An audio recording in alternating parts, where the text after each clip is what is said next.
Welcome everyone. Good evening from Slovakia. My name is Jose Calvo, and I will be helping with this webinar tonight.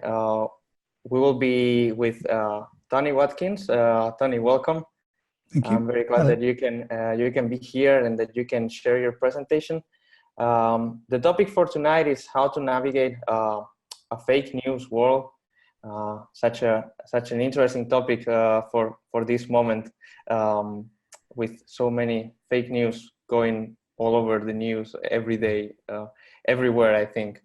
And for those of you who might not know Tony, Tony Watkins is a speaker and a writer on media and the Bible. He works alongside several organizations, including Damaris Norway and the Lausanne Media Engagement Network as a network coordinator. And he's doing doctoral research on the relationship between the biblical prophets and today's media, and regularly lectures at Gimle Kollen School of Journalism and Communications in Norway and the Norwegian School of Theology. And Tony has written or co-written several books, including Focus, The Art and Soul of Cinema, and Dark Matter, Thinking Fans Guide to Philip Pullman. And Tony and his family are involved in Above Bar Church in Southampton, where they live and where he is part of the leadership team. Once again, welcome, Tony. And Thank you. Just some basic instructions. We'll have a presentation for around 45 minutes, and then there will be a time of Q&A. So if you have any questions during the webinar, you can write them down, or use the chat to write them so that after the presentation we can come back to it, or just you can use the software. Zoom software has a Q&A in the bottom part of your screen, so feel free to write the questions there. And after the presentation, we will have time to ask Tony any questions regarding this topic and the presentation. So that's, and if any of you experience any problem, please feel free to let me know, and I will be happy to help as much as I can in any way I can. So that's all from me, and please, Tony, you can start. Thank you very much, Jose. I'm going to get rid of my headphones because my ears get quite hot, and while I'm presenting, I don't need to hear quite so well. So, welcome. Thank you for joining. Let me just share my screen. Let's hope this works. We are talking then about how to navigate a fake news world. And as Jose said in his introduction, there is a lot of fake news around at the moment. Here's a definition of fake news from the Ethical Journalism Network. They say that fake news is information deliberately fabricated and published with the intention to deceive and mislead others into believing falsehoods or doubting verifiable facts. There are other definitions of fake news around there, but I think that's quite a helpful one. There is a lot of, we need to be careful to distinguish between this deliberate misinformation in fake news and the kind of misinformation that has a much more benign purpose. So satire, for instance, is used for humorous purposes or for artistic purposes, and that's not done with the intention to deceive and mislead others into believing falsehoods, but that's done for other reasons. So I think this definition is quite a helpful one. Within Europe, one of the notable examples of fake news in the last couple of years was our infamous Brexit campaign in England, and regardless of what side people were on with the Brexit debate, there was a widespread recognition within Great Britain that some of the information that was out there was quite simply false information. This bus was particularly notorious. This was used as advertising by the Leave campaign, and you can see the slogan on the side: "We send the EU £350 million a week, let's fund our NHS instead." And that's a completely spurious figure It wasn't that £350 million goes to the EU that would be able to go into the NHS. It was complete nonsense. And yet that had a very powerful emotional impact on people, as did quite a number of other things within the campaign. On the other side of the Atlantic, this chap has become somewhat well known over the last couple of years. And he was particularly associated with fake news during the presidential campaign. But since then, he's continued to tweet things and to say things which are demonstrably untrue. And yet he's doing that in order to make a point or to communicate a certain feeling or whatever. But he's quite happy to deal with information that people would say, but this simply isn't true. So there's some interesting things going on there when even the President of the United States can engage in this. But of course, he is all the time, or repeatedly, I shouldn't say all the time, he's repeatedly accusing various news channels, media channels like CNN, of being purveyors of fake news because they apparently don't go along with his agenda. So the first thing we need to do is to understand the phenomenon of fake news. I've given you the definition that I work with, but we need to think about the changing landscape of public discourse that is enabling fake news to develop. There are two aspects to this. One is that social media is rising and has risen enormously over the last 10 years. You think that Facebook is only not quite 10 years old, and yet it just dominates so much of life and of the social online space. Google is less than 15 years old. YouTube is, I think, 12 years old. Twitter is not 10 years old. All of these things are very recent. So that has changed the whole landscape of public debate, public discussion, because we get information from other places, not just from the established news media. Alongside that, of course, I'll come back to Emily Bell in a second, is the decline in the established news media.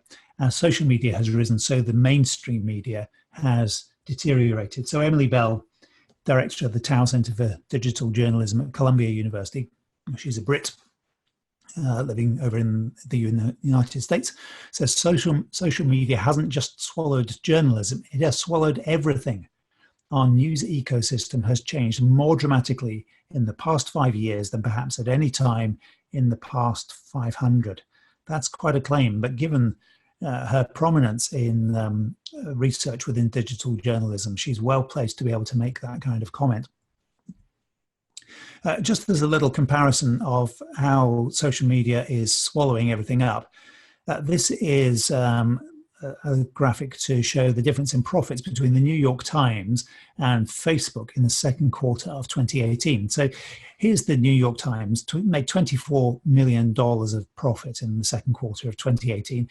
And it's doing pretty well at the moment. It's growing digitally, it's adding a lot of subscribers. And so the last couple of years have been the best couple of years they've had in quite some time. So the New York Times are feeling fairly upbeat about life. But compare that with Facebook, which made $5.1 billion of profit in the same period. It just is a different order of magnitude, isn't it? Well, in fact, it's 2 orders of magnitude higher, if you want to be precise about it.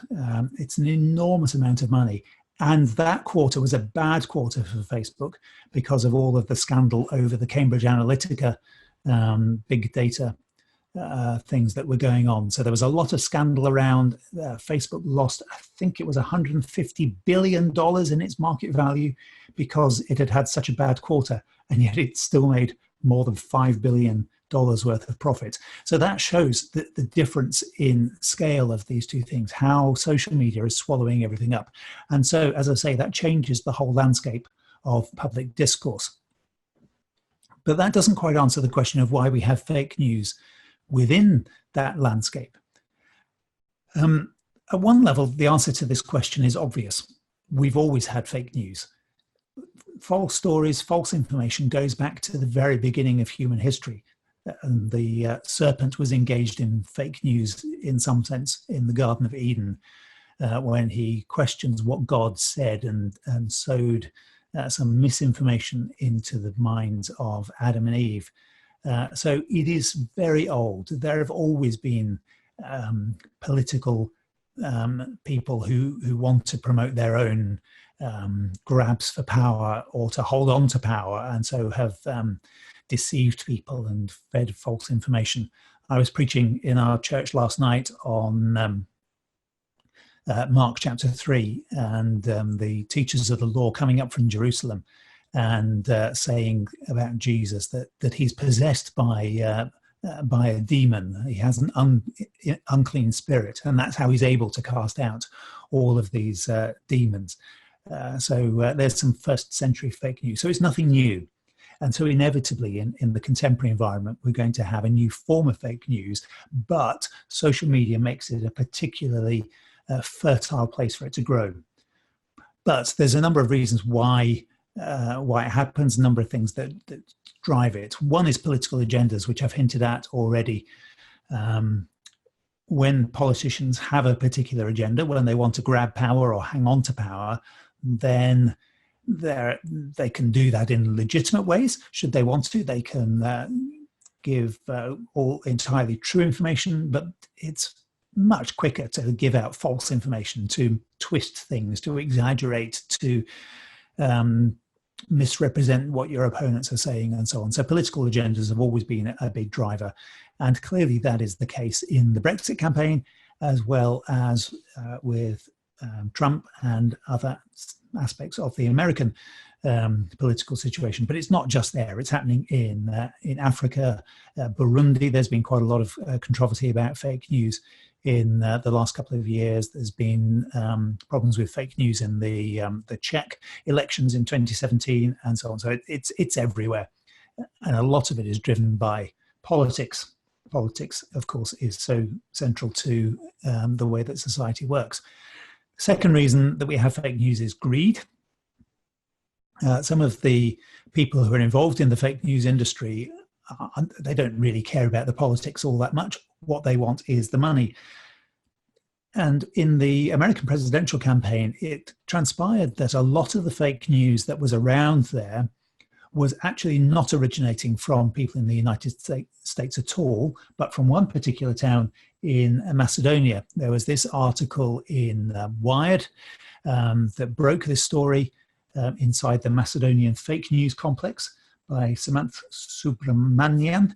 And this talked about this town called Veles, or Veres, can't remember quite, in Macedonia, where there was a bunch of teenagers who discovered that by writing false stories and creating false news websites that looked rather like proper websites with titles that were somewhat similar, but fairly sensational stories. They discovered that by doing this, they were able to generate a huge amount of money because of people clicking on links and because of the advertising. And so they were getting rich quite quickly. They discovered along the way that they could do much, much better by writing false stories that were pro-Trump and anti-Clinton, anti-Hillary Clinton, than the other way around.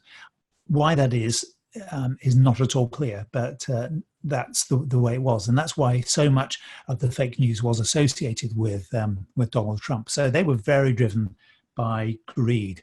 Jeremiah 8 verse 10 says that all are greedy for gain, all practice deceit. And that's very much their motto, I think.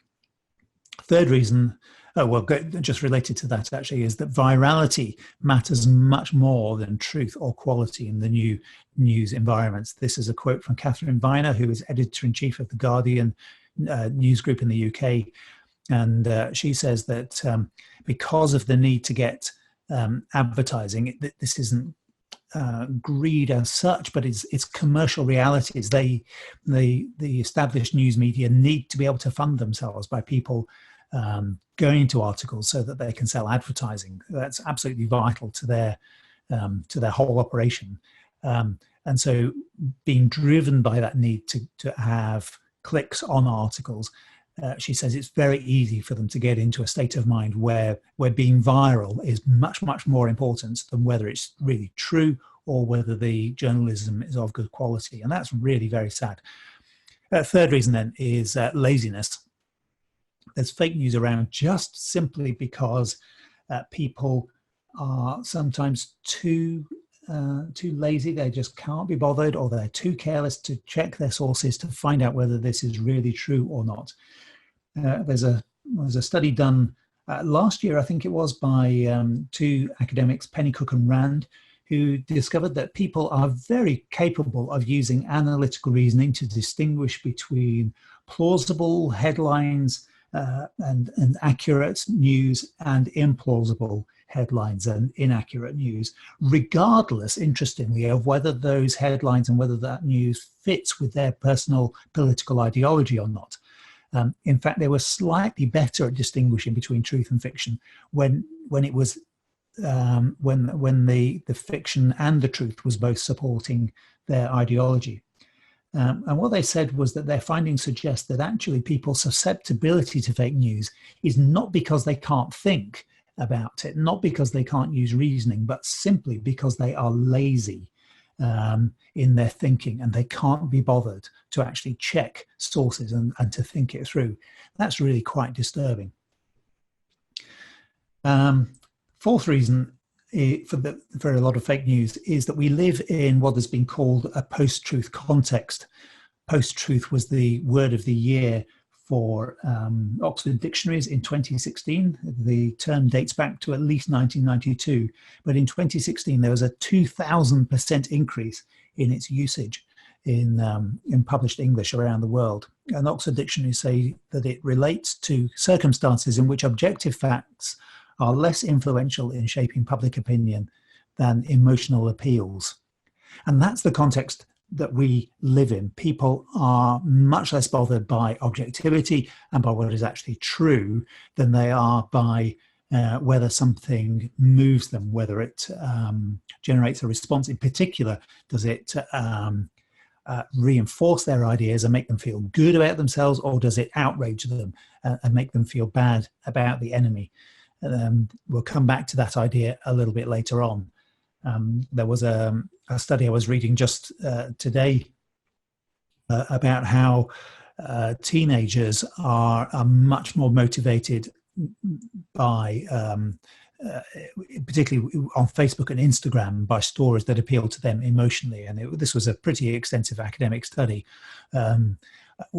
asking questions about whether teenagers are losing an ability to be able to be analytical about what they're reading and looking at, despite that study by Pennycock and Rand that I mentioned just now. Abdu Murray, who's a Christian writer, wrote a book called Saving Truth. I think it came out last year. Says that post-truth has two modes. The first is a soft mode, by which I mean that we may acknowledge that truth exists or that certain things are true, but we don't care about the truth if it gets in the way of our personal preferences. The second mode is hard, by which I mean a willingness to propagate blatant falsehoods, knowing they're false, because doing so serves a higher political or social agenda. So on the one hand, you've got people who say, yeah, truth is out there, but I don't want it to get in the way. It may be inconvenient, but what matters to me is what matters to me. Or those people who say, yeah, this is untrue, and it's my agenda that matters more than anything else. And many of those people would say probably that there is no such thing as absolute truth anyway. Jonathan Friedland, who's a Guardian journalist, wrote a great article in late 2016 talking about the Brexit campaign and the American presidential campaign, and said, in this era of post-truth politics, an unhesitating liar can be king. On the outline of this presentation, there are some references for follow-up, and I think I have referenced that article on there. If not, I'll make sure that it's included on something we send around afterwards. Many of the other things that I refer to, that study by Pennycock and Rand, for instance, they're also in the follow-up reading.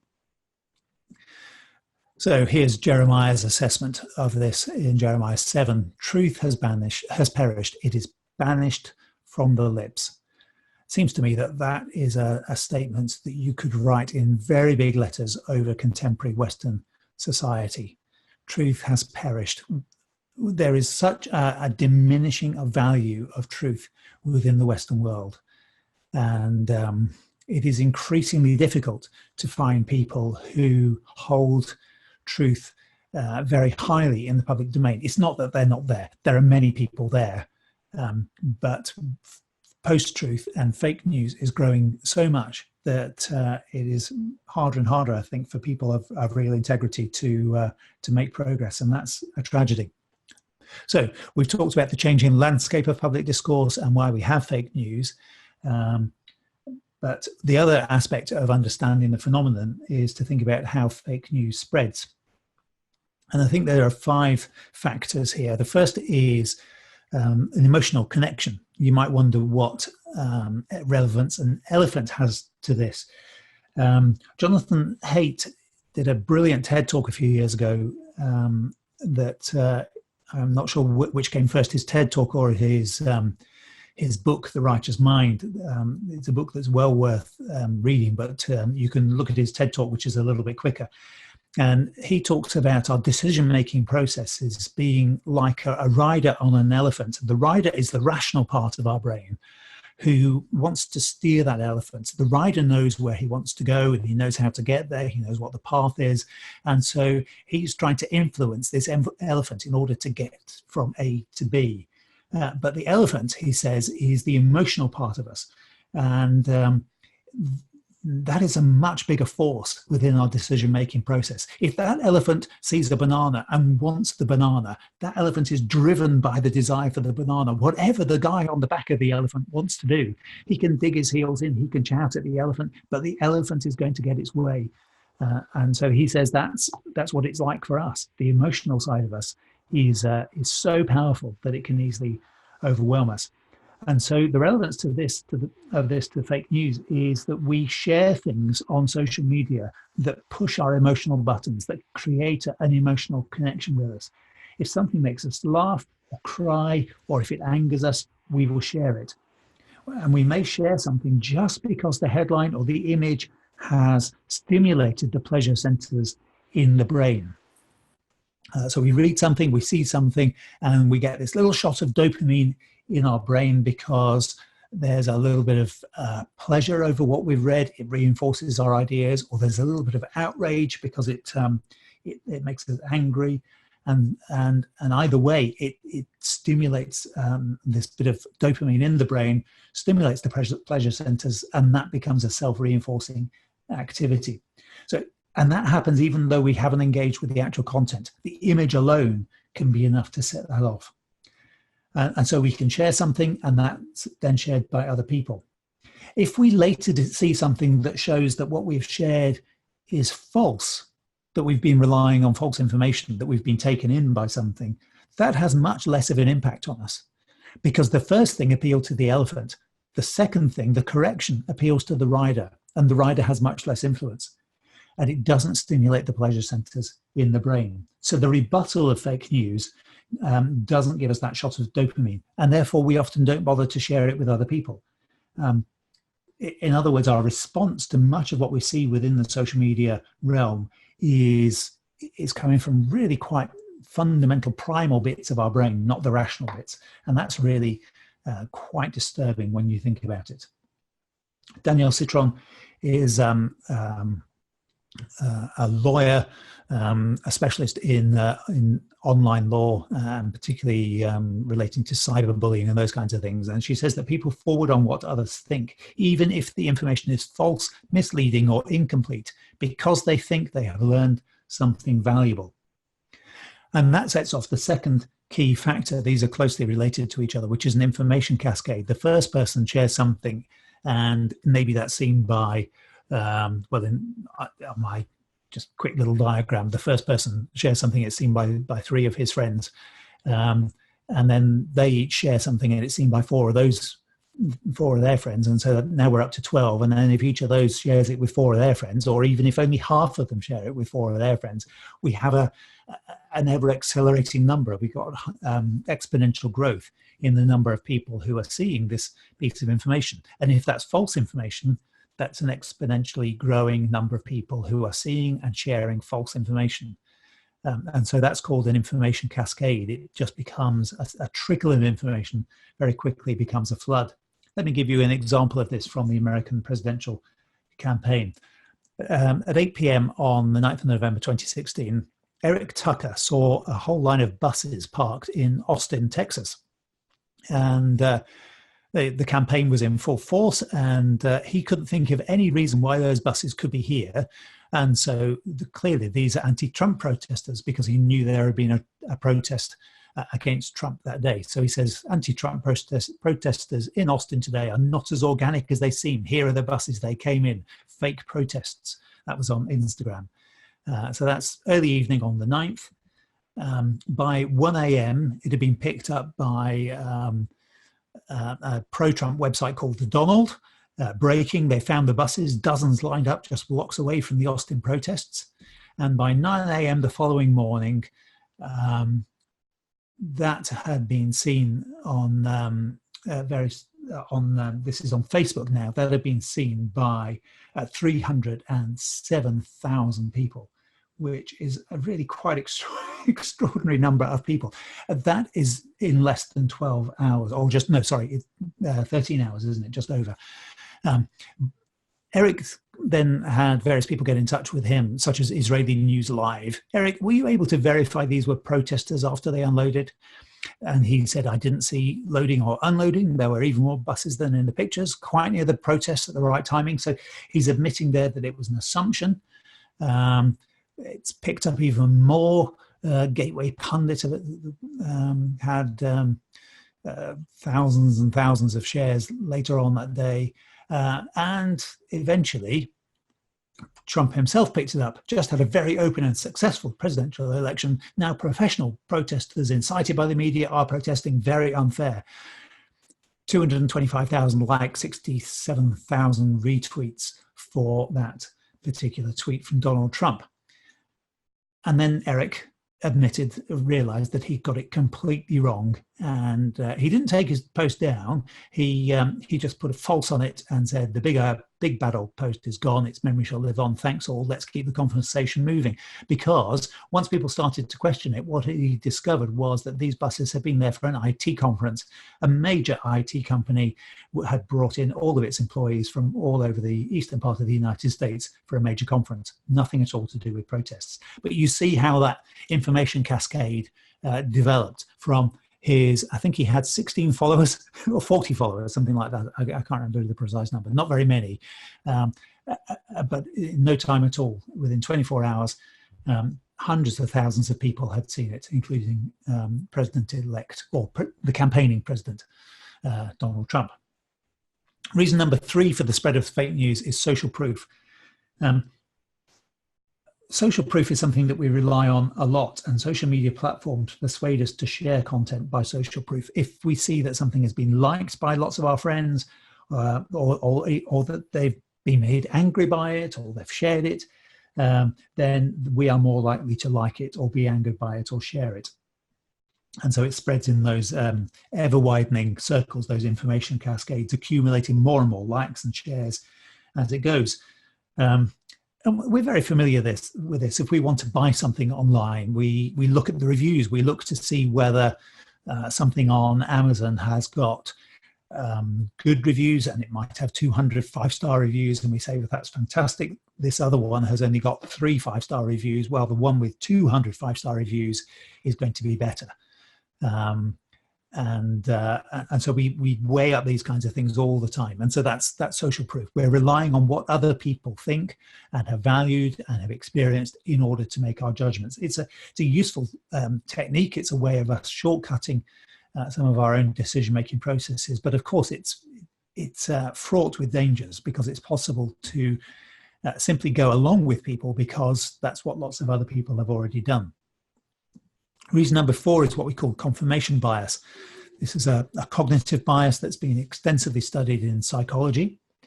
So here on the little diagram, there's a whole lot of facts out there, and we have certain beliefs about the world. And our beliefs and the facts match up. to a greater or lesser extent. We all like to think that our beliefs completely match up with the facts about the world. But of course, if we're honest, we know that that's not really the case, that all of us have false beliefs. If it wasn't the case that we had false beliefs, we would never need to change our minds. But we do. We discover that we've got things wrong. That we can't self-correct immediately because we don't know what our false beliefs are. But where our beliefs and the facts overlap, that's a real sweet spot. Those are the things we really love the most, because these are true things and they fit in with our beliefs. But what that does is that it makes us inclined to look for new information that we think fits into that sweet spot, to find information that appears to be a fact and that fits with our belief. And we will very quickly take that on board and build that into our way of thinking, into our value systems, into our framework of belief, and so on.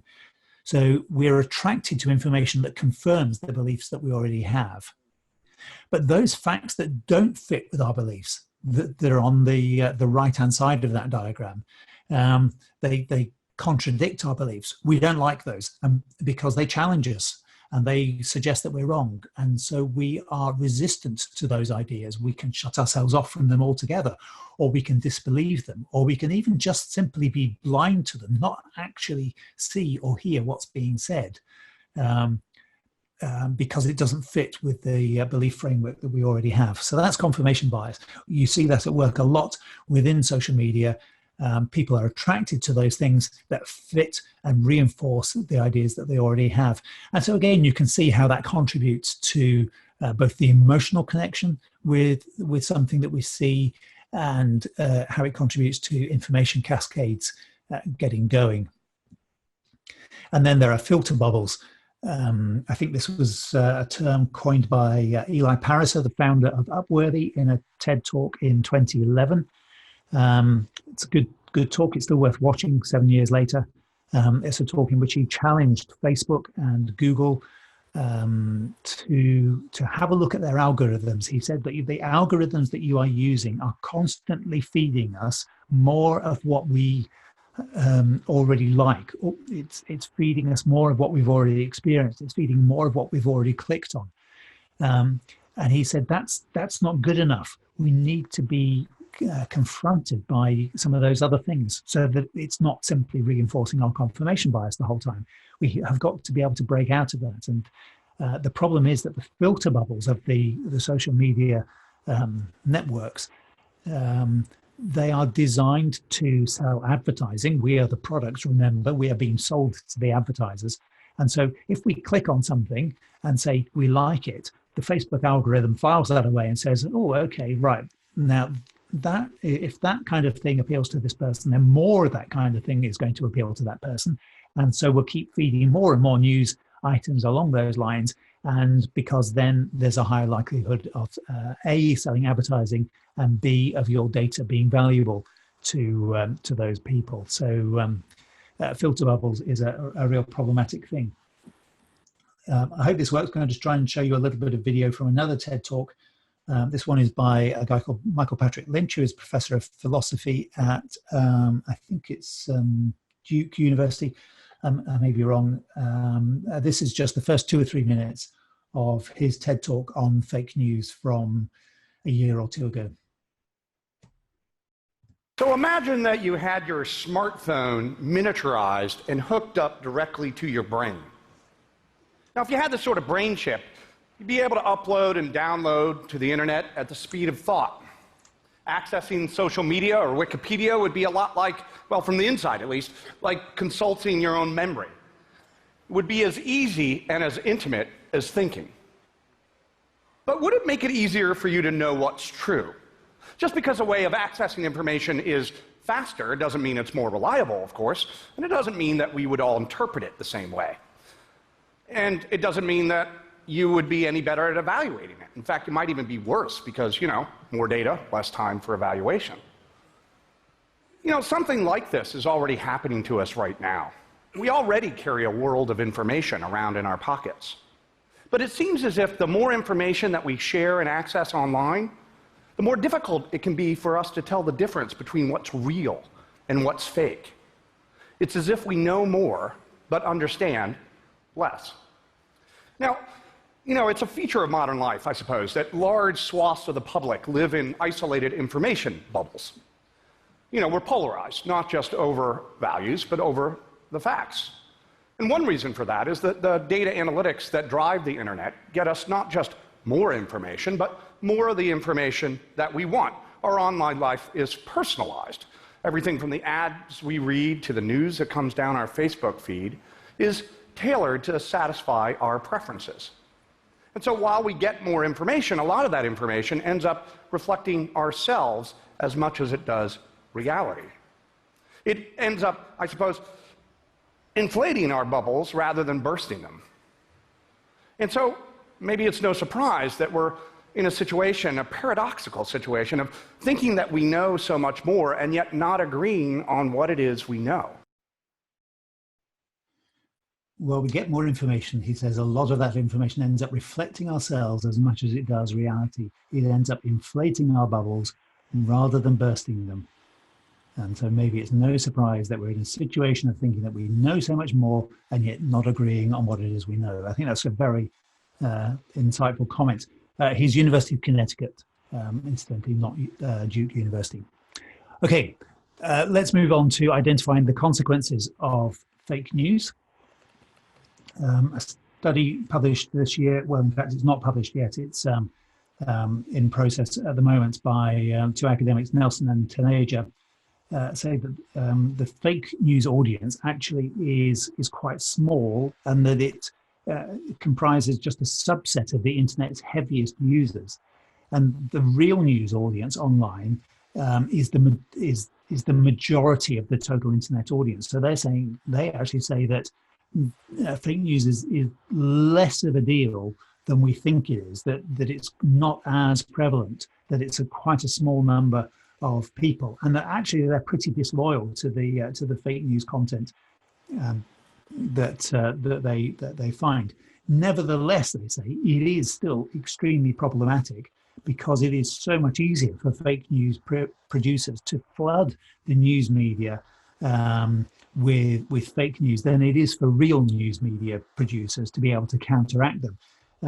So even if those individual fake news sites are just drawing small audiences, that can still have a deeply corrosive effect on the news media environment as a whole, and therefore also on the political world and so on, because it makes it harder for audiences to determine what's real and what isn't. So 5 consequences of fake news. I think first is the loss of truth. That's going on within society anyway. I've already talked about the post-truth phenomenon. The loss of truth within the West has been growing for, well, a long time, since the Enlightenment, really, but particularly gathering pace with the existentialists in the 1950s, on into the postmodern period, and now into the post-truth period. Truth is not valued in the same way that it was. Truth claims are used to exert power. That's one of the claims of the postmodern writers, that truth claims are not really about truth, they're just power games. And it is clear that many times truth claims are just used to exert power. And now we're in a situation where untrue claims, fake news, are also being used to exert power. So there's a loss of truth from the public arena, and that is deeply problematic in so many different ways. Second consequence of fake news, and of course a consequence of the loss of truth, is that we have social fragmentation. If there is no agreement on truth, if people are not able to reflect on what's true and what isn't, what's reliable, what isn't reliable, but it's simply a whole load of competing ideas, and one group saying these ideas fit with what we believe and therefore this is what we're going to say, and another group saying these ideas fit with what we believe and therefore this is what we're going to say, and they're just shouting at each other louder and louder and louder. And that's, we're seeing this on university campuses and all sorts of places at the moment. When that happens, we get significant social fragmentation.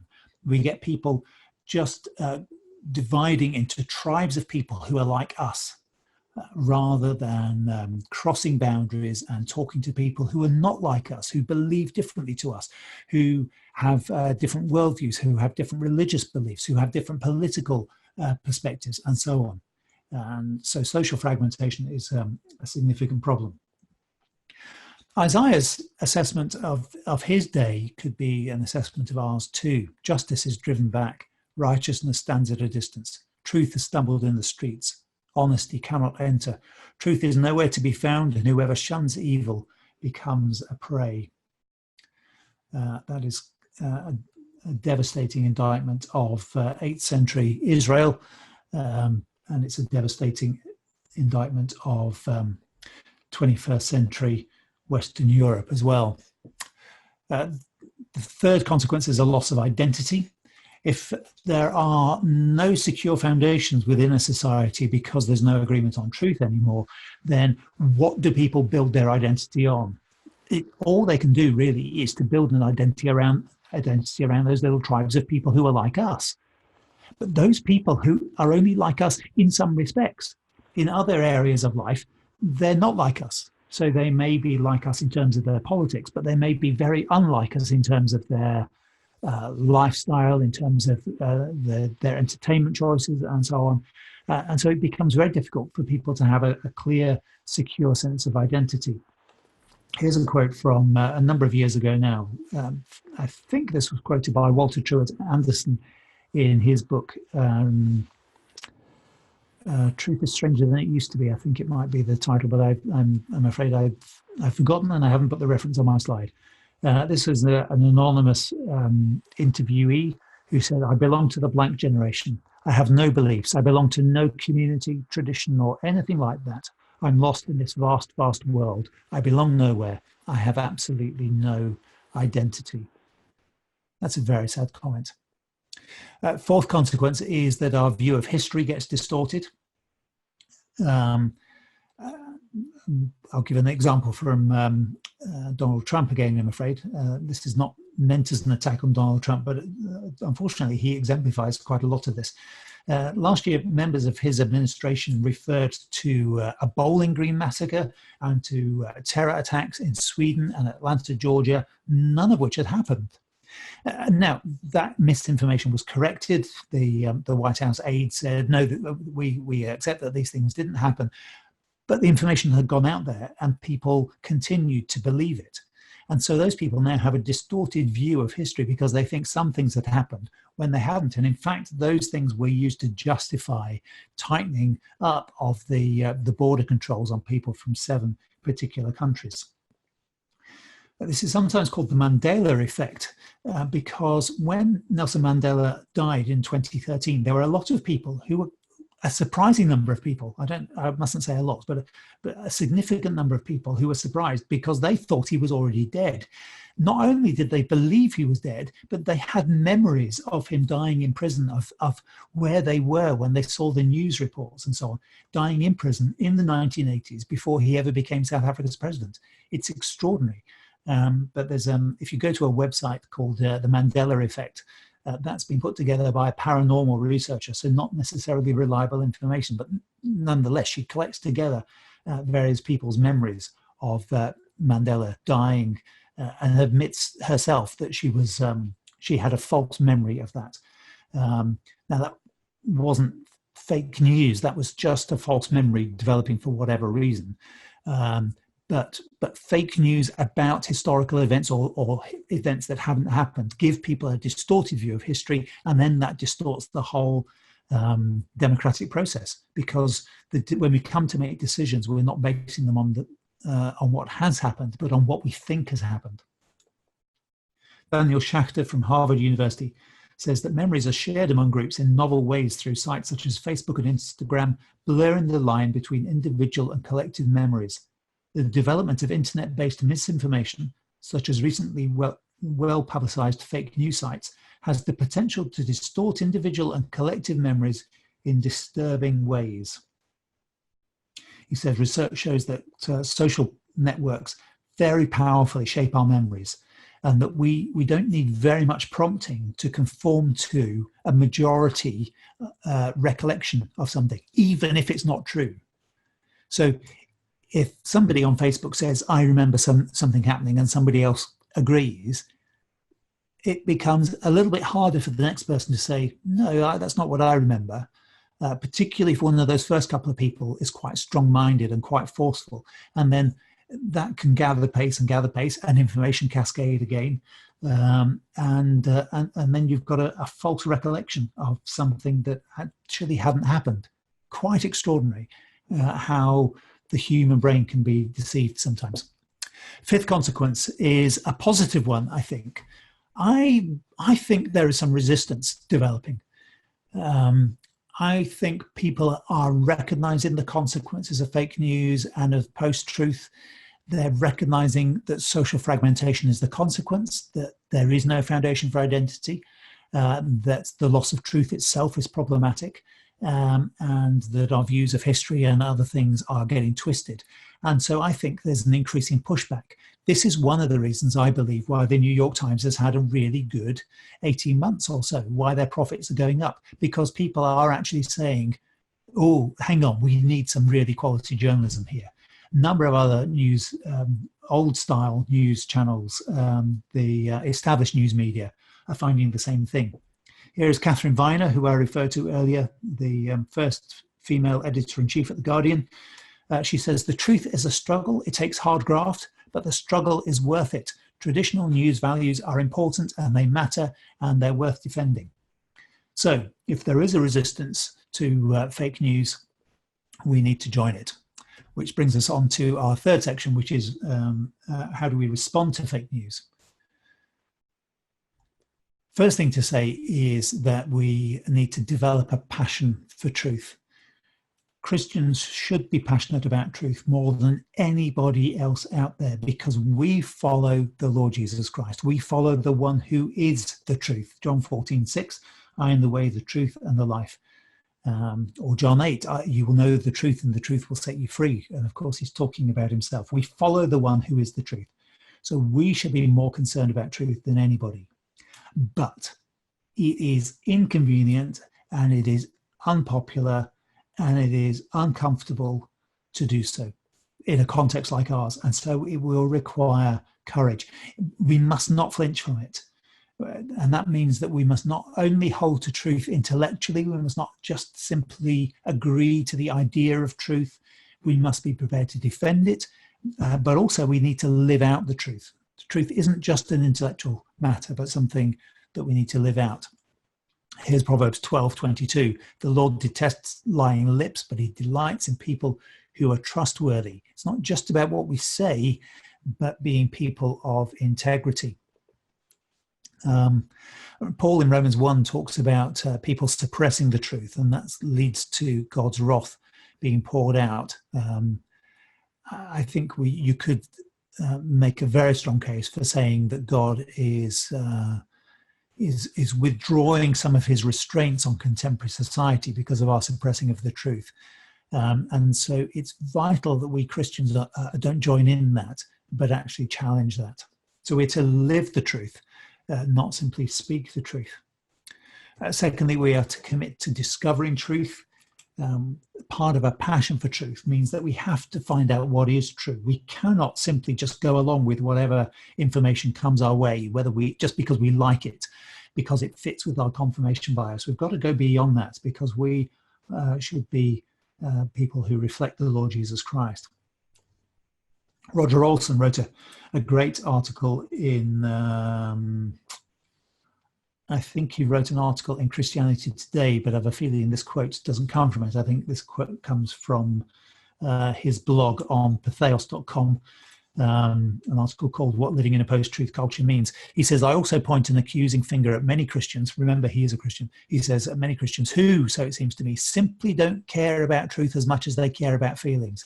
If a doctrine, for example, doesn't feel right, then it is at best unimportant. If an ethical stance seems hurtful, e.g. it's not nice or it's intolerant, it must be wrong.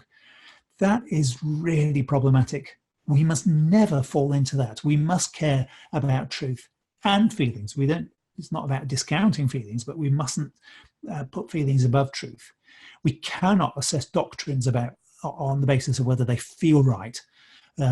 We cannot assess whether something is ethically right or wrong on whether it's perceived by other people as being not nice or intolerant. So we've got to get the hang of what truth is and how it works. I'll show you another little bit of video from maybe an unexpected source. This is American comedian and chat show host Jimmy Kimmel talking about how the truth works. This is just 2 or 3 minutes long. Donald Trump took to Twitter today. I know, I was surprised too, but he has an account, I guess. Yesterday on Twitter, Trump seemed to be siding with Julian Assange, that weirdo WikiLeaks guy who's on the run from the government. He sided with Assange over the FBI and CIA. Assange said he did not get the leaked emails from the Russians, and Trump very much wants to believe that. And this morning he lashed out on Twitter. He said, the dishonest media like saying I am in agreement with Julian Assange. Wrong. I simply state what he states. It is for the people to make up their own minds as to the truth. The media lies to make it look like I am against intelligence, when in fact I am a big fan of intelligence. He's a big fan of... He's a big fan of intelligence and golf. But the part that jumped out at me is where he said, it's for the people to make up their own minds as to the truth, which is a weird thing to say because, no, it isn't. You can't make up your mind about the truth. The truth is the truth. The truth isn't if the truth isn't true, it's not the truth. Like if NASA says the Earth is round, someone says it's flat, that's not a difference of opinion. The Earth is round. One thing is true and the other... Let me give you an example.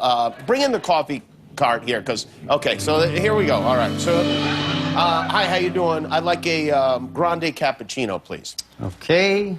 Grande cappuccino, that'll be $3.75. No, it won't.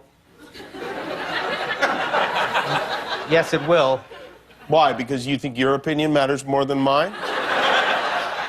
No, because that's the price. Well, your opinion is that it's $3.75. My opinion is that it costs $1. But it doesn't cost $1. It's $3.75. Look, I don't have time to debate you right now. I have a Zumba class in half an hour. I just want the coffee for $1, okay? The price is right there on the sign. Oh, great, it's on the sign. Who wrote that sign? Did you write the sign? I know I didn't write. Did anyone here write that sign? Okay, well, let me tell you what. You gotta, here. Now, the sign says cappuccino is $1. So, here's $1. Please give me my cappuccino. Thank you. I need you to pay $3.75, sir. I need you to know that the truth is for the people to decide for ourselves. Now, please give me my cappuccino. Thank you very much. Got a cappuccino for Timmy. Well, it's Jimmy, but... Not in my opinion, it isn't. I see. Thank you, guys.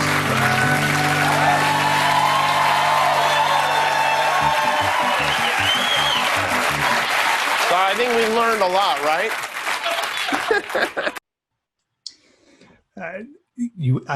I wouldn't have expected Jimmy Kimmel to be so clear about truth, but I think that's great.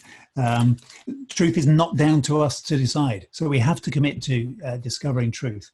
We need to engage our brains, not just our emotions. We need to remember that that emotional elephant will take us places if we let it. We have got to use the rational parts of our brains and really think things through. We have such a responsibility, not only to do this for ourselves, but to help other people to do it. Part of that means that we need to resist our confirmation bias. We need to actively push ourselves to engage with things that don't comfortably fit with our views, whether or not we're entirely sure of what to make of it. It's very tempting to share something that fits comfortably, but we mustn't be like people that Paul warns against, who gather around us, teachers who say what our itching ears want to hear. We have to question the assertions that come streaming our way. We must not assume that social proof necessarily proves anything. We need to develop a healthy skepticism about information so that we can find out what really is true. And that, of course, then also means breaking out of our filter bubble. I think this is why it's important that I read and engage with people who are not from the same particular evangelical tribe as me, who are not even Christians. I want to read what atheists are saying, what Muslims are saying, what Buddhists are saying. I want to read what people with different political opinions are saying. I want to hear what people with different views within the evangelical world are saying. I need to engage with people from a number of different perspectives in order that I can grow in my understanding of truth, and I can help other people to do the same. So we need to develop a passion for truth. Secondly, we need to expose untruth. That means we need to be critically reflective and help other people to do so. We need to help others to see the importance of truth, help others to engage their brains, not just their emotions, help others to resist their confirmation bias, help others to break out of their filter bubble. But we can't do that if we haven't done it ourselves first. So being critically reflective on information with other people is really crucial. And of course, a little bit more head on is to challenge the false claims and the distortions. Where we see something that is false, that's distorted, that's misrepresenting, we need to say that is untrue. We need to call it out. We need to say that's not how it is. And when we say that, we mustn't just pitch our assertion in a full frontal attack against their assertion and just fight. We need to say, no, this is what, as far as I can tell, this is what is true, and here is the evidence for that. Look at these reliable sources of information and see how this fits with what I'm saying. Where are the sources of information that fit with what you're saying? And then finally, we need to engage constructively with people. What I was just saying about helping people to be critically reflective is part of that. It's not just attacking people, but helping people to go on a journey of changing their minds where necessary, and also of being open to having our own minds changed, recognizing that we may have got something wrong ourselves. So we need to exercise humility. We are called to be humble. 1 Peter 5, humble yourselves under God's mighty hand, because God opposes the proud. We have to exercise humility, intellectual humility, and interpersonal humility. We need to recognize that we are limited people. We are rooted in specific cultural contexts. We do come with biases, and therefore we're not going to get everything right. So we need to have the humility to be open to what other people have to say. I wish I had more time to talk about this, but I'm a little over time already. We need to recognize what people hold sacred, because I think that helps us to have much more intelligent conversations. What we're talking about here is not necessarily something religious, but the principles that we most hold dear, something that you would be offended if somebody asked you to compromise that principle or to give them up. They're so deeply ingrained that we take them for granted. Sociologist Lois Lee says that we often only become aware of a sacred value when it has been challenged or breached or broken by people. Elizabeth Oldfield is the director of the Theos think tank in London, and she's doing a fantastic series of podcasts, which I highly recommend, called The Sacred. And she says that we all hold something sacred. And in better understanding what that is in ourselves and others, we will have more honest and constructive conversations across difference. It helps us, in other words, to break out of our filter bubbles. And then here's a quote on that from Gordon Lynch, who's a sociologist who's done quite a bit of work on this. He says, the sacred is what people take to be absolute realities that exert a profound moral claim over their lives. Sacred forms generate their own vision of evil, the profane, and establish moral boundaries beyond which lie people who are regarded as inhuman or animals. We are so negative about people who don't fit with our values. They're less than us in some way, and he puts that particularly strongly there. But it's a really helpful thing. So to try to tease out in conversation what it is they're holding sacred, and therefore what is prompting them to share what we see as fake news.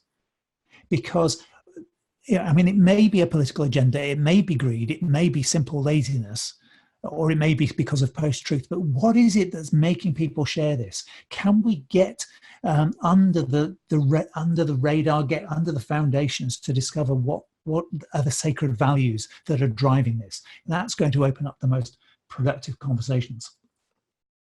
Then can we present a biblical perspective? I think actually this is the article I was thinking of with Christianity Today. It wasn't the Roger Olson one. John Richards from February last year. Truth has a companion, grace. The good news is only good if it convicts and brings joy.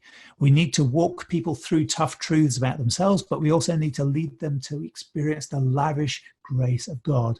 Our evangelism always needs to be saturated with both grace and truth. Part of presenting a biblical perspective is presenting the truth of what the Bible says, but part of it is presenting a perspective in a biblical way, which means that we do that with truth and with grace.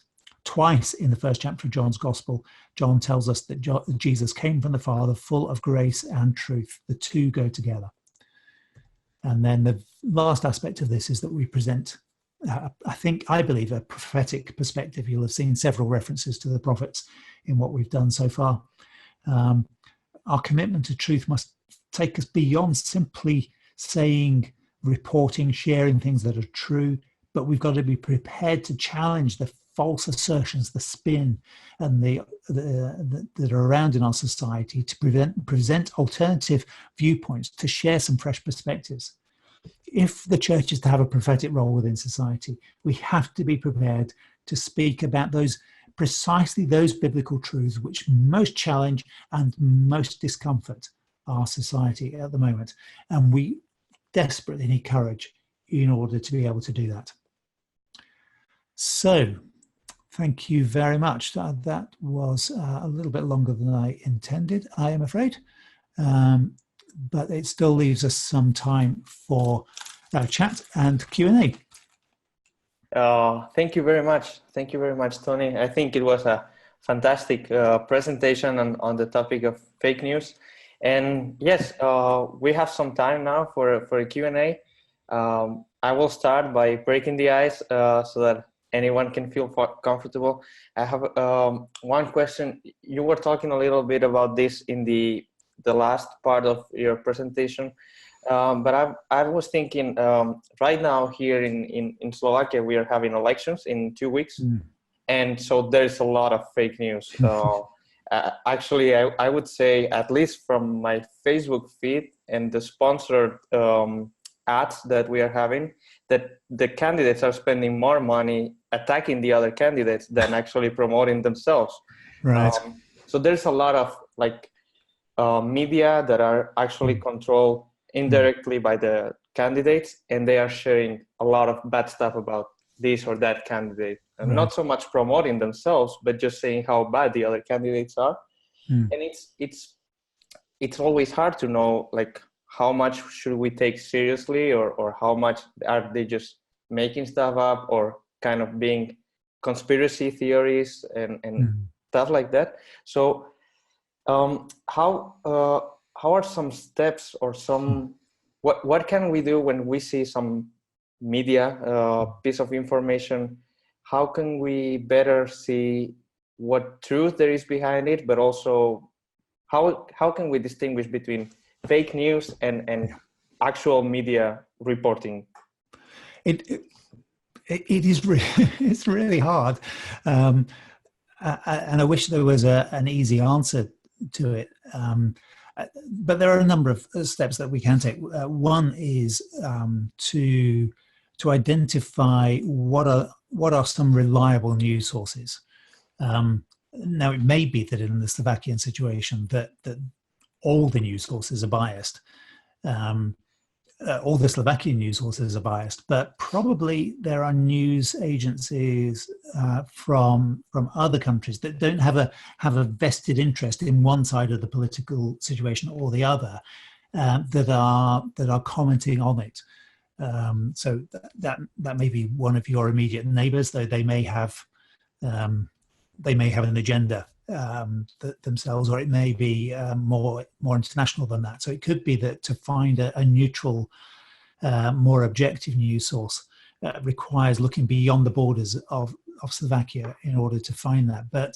Or it could be that there are, within Slovakia, there are still some channels that are not going one way or the other, but are trying to at least present.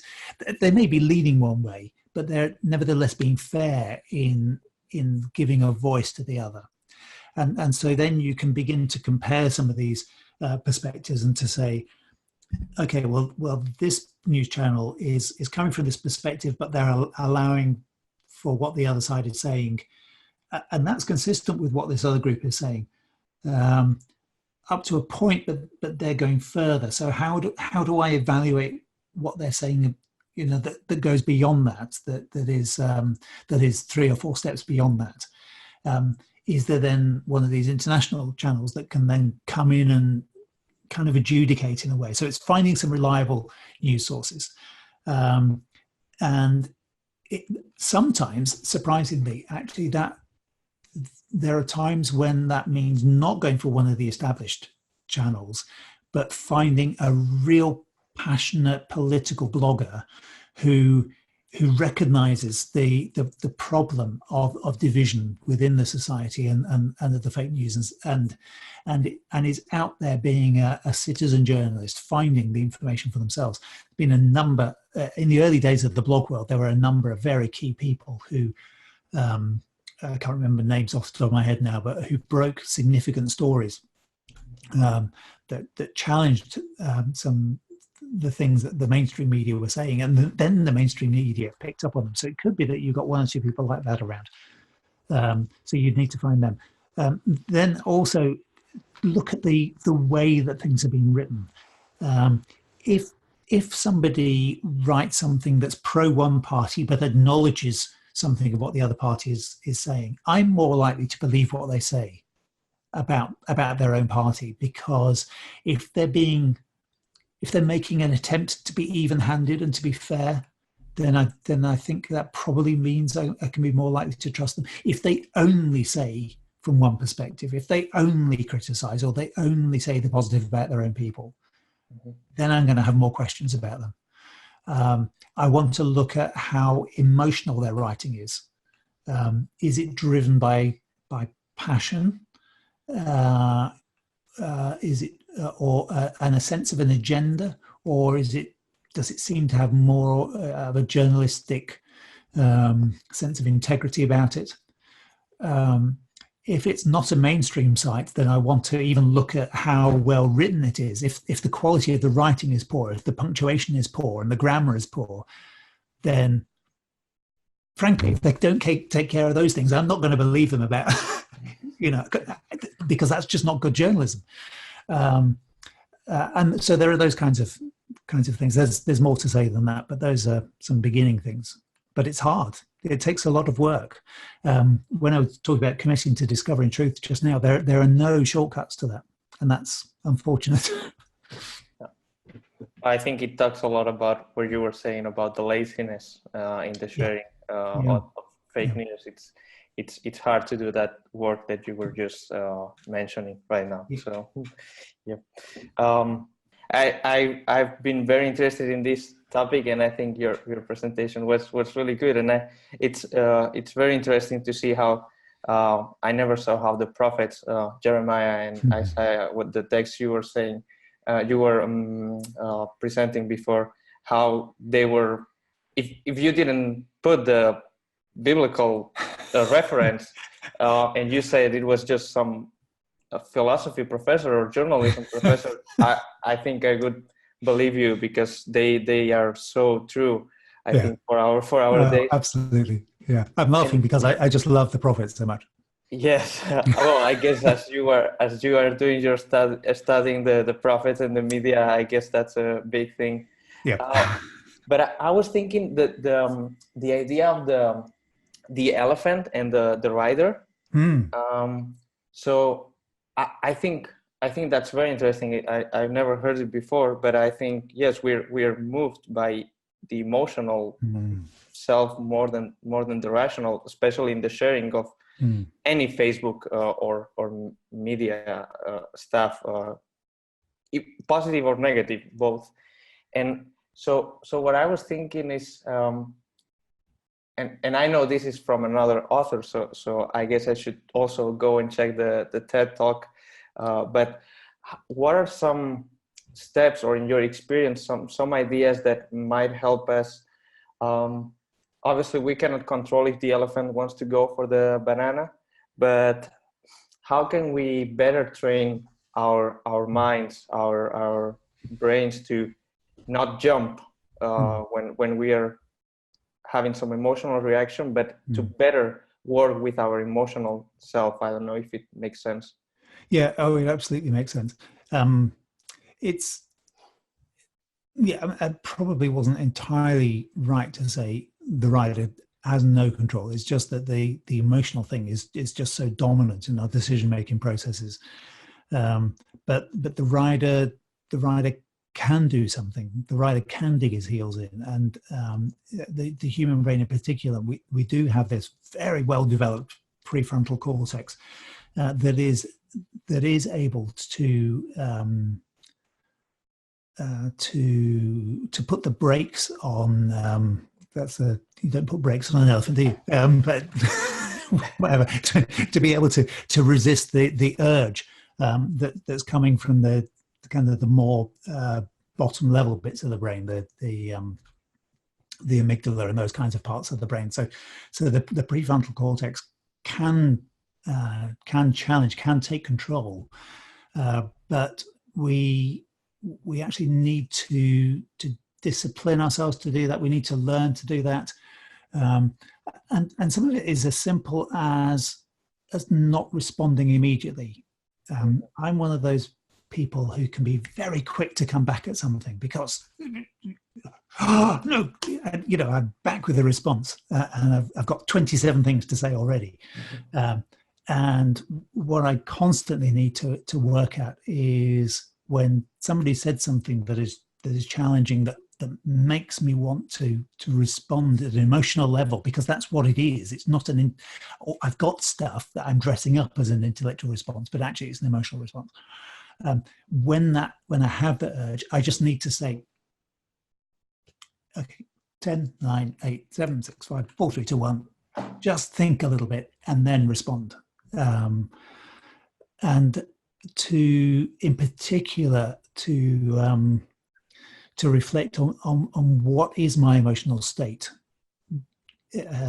What is my desire in wanting to ask this question? So if somebody says something that I profoundly disagree with, that I want to write off as fake news, and I want to do that because it's challenging me, then I need to stop and have a look at the elephant and say, okay, what is this elephant wanting to do at the moment? It wants to go. Why is it wanting to go that way? Why am I feeling angry?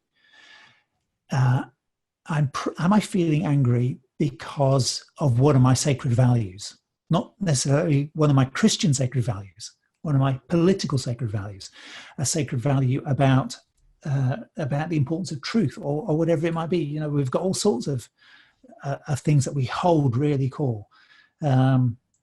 So which one of my sacred values is being challenged at this point? Why am I wanting to respond like this? And then to say, okay, here's what I think. And then to do that in a much more reasoned way. And that process of pausing and reflecting, being critically reflective on myself, and what's shaping me, what's driving me, I think is a really key part of that. And I think if I'm just learning this really, but I think if we could all do that kind of thing, we'd have so much better conversations with each other, and we'd have really great positive public discourse where people disagree, but they disagree with respect and tolerance. Tolerance, of course, has been completely redefined in our age, hasn't it? You are intolerant if you say something you believe to be true, which is nonsense. True tolerance is to allow somebody a different point of view, even when you profoundly disagree with them. If somebody says something that I agree with, I'm not tolerating them, I'm agreeing with them. That's not the same thing. If somebody says something I disagree with, then but I give them the right to say that. That's true tolerance. So we need that kind of real, true Christian tolerance within our discussions. We've got to get back to that, and so part of it is pausing, reflecting, being reflective on ourselves, and becoming aware of what our sacred values are and what other people's sacred values are.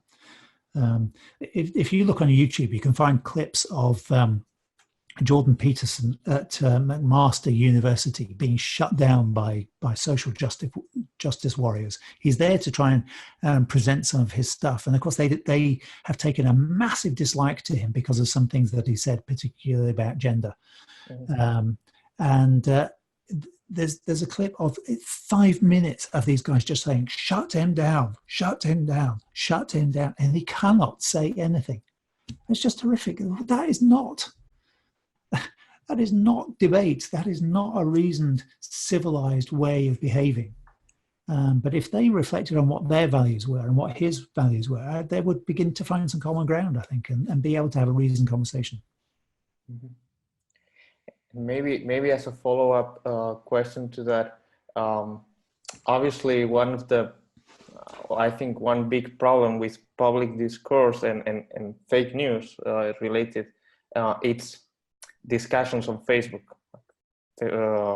just like comments and people arguing and so I think many times those discussions are just useless, because as you say, there are not two rational people arguing, but there are two elephants fighting against each other. And so there is no there is no way of moving or trying to agree, because they are very invested. They have invested interest in that. And so maybe a kind of a two-part question is, how do you think we can, or maybe what, do you join these kinds of discussions, Facebook discussions and other media, or do you just stay out of that? And if so, if we join, if we decide to comment or try to discuss, and we are doing the steps you say, like counting to 10 and trying to keep it rational, but the other person is well, it's being emotional and using emotional arguments. How can we try to have a conversation or discuss with him without forcing our point of view or our ideas on them?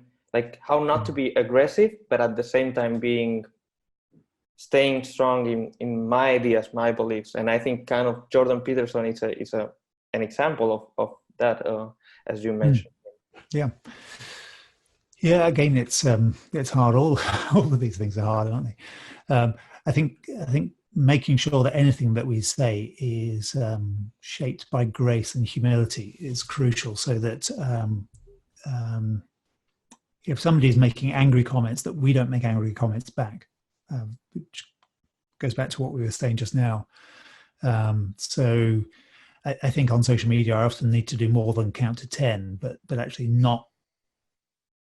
Particularly if there's a fight already in progress, sometimes I feel it's best just to stay out of it until the dust is settling a little bit, and then when some of the